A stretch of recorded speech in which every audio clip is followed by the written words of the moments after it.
asalaamaaleykum wa rahmatulah ñu ngi leen di nuyu di leen ziar leen fàttali yéen a ngi seen programme plante de la semaine ñu seq ak professeur Ousmane Ndiaye muy borom Boga Bio nekk tradipraticien ñu koy fàttali nag moom faj lay def boo xam ni sukkandiku ci gàncax yuy sax ci réew mi muy médecine biologique mun nañ ko waxee noonu voilà muy faju cosaan tey nag dañuy waxtaanee garab yi nga xamante ni mooy tabanaani professeur ginnaaw bañ la nuyoo ziar la nuyu itam ñi ñuy siiwul ci vidéo bi yëpp garabu tabanaani lañ bëggoon xam moom ay njariñam ci wàllum wér-gu-yaram ak yan feebar lay faj ak tamit utilisation bi dosage et cetera nu ñu koy jëfandikoo. salaamaaleykum wa rahmatulah sëñ Pape maa ngi lay nuyu di la ziar. lay fay. xam naa ni tabanaani bi boo gisee ñu jël ko tey ñi ñu koy laaj semaine bi dafa bari trop. am na ñu war a wax naa sax dañ cee bëgg a def seen thèse. te bëgguma leen a tardeel man leen woon dinañ ci def vidéo moo tax ñu accéléré ko pour mën ci def vidéo. comme ça ñoom it ñu mën ci liggéey. donc moo gën incha allah. donc ñi ngi nuyu ñëpp ñi nga xamante ni xëy na ñi ngi préparer synthèse jëmale ko ci tabanaani donc ñu am yenn yu ñu leen ci jàppale rek yu ñu leen ci wax donc non scientifique bi mooy Jatropha curcas donc bu fekkee daf ko bëgg a utiliser plante la boo xamante ni bëri nay njëriñ bëri nay njëriñ mais tamit am na ay lor parce que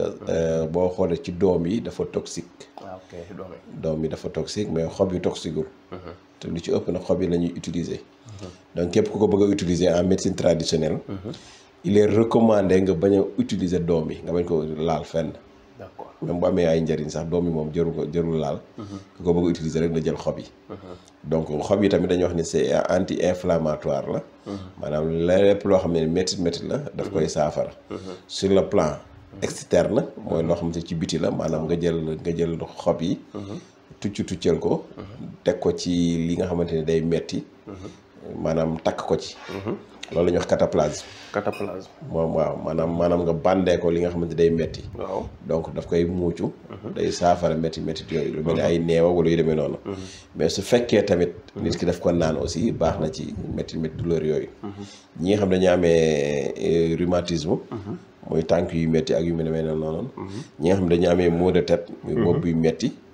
donc yooyu yëpp ak inflammatoire bi ma wax mooy que ni li met douleur yi su la neexee boole ñaar yi mooy baxal ko def ko wala nga def infusion bi di ko naan ak aussi jël ko di ko teg ci bopp bi bu dee metti nga teg ko ci bopp bi wala yu demee noonu wala ci tànk yi takk ko donc loolu aussi dina ci jouer nangu na ko maanaam ci wàllu góom aussi baax na ci maanaam ñi nga xam dañuy amee ay góom ak yu demee noonu bu ñu amee tabanaani bu tooy bi surtout jël ko taf ko ci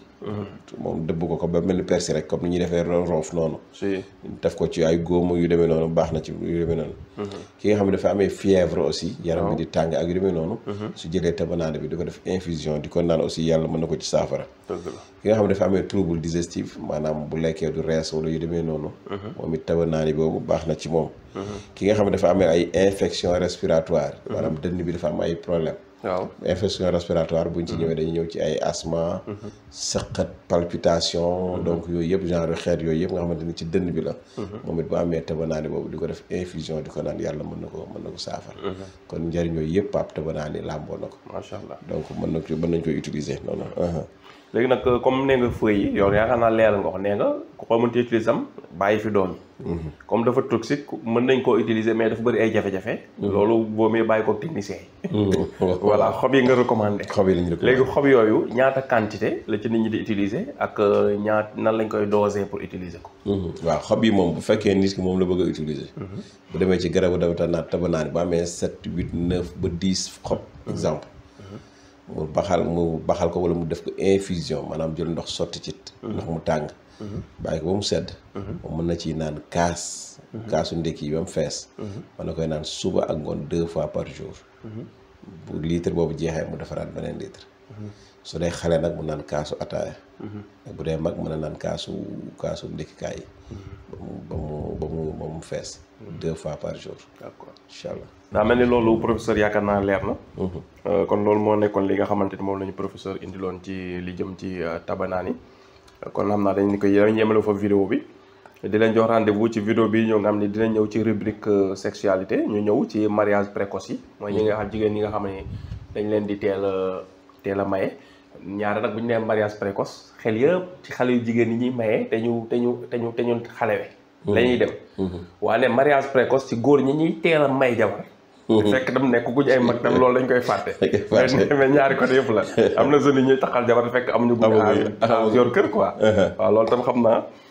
côté la boo xam nag bëriwul lu ñu si wax. waaw effectivement lu ñu jigéen rek la ñuy wax dañ leen teel a may dañ leen teel a maye mais dañoo teel a taxal jabar doo ko dégg tam am na mariage si ay góor yoo xam ne ay xale yoo xam dañ leen taxal jabar te dafa précoce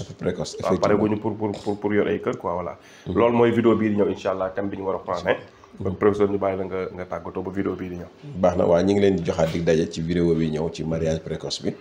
dinañ ci détaillé lu am solo insha allah bu neexee yàlla insha allah jërëjëf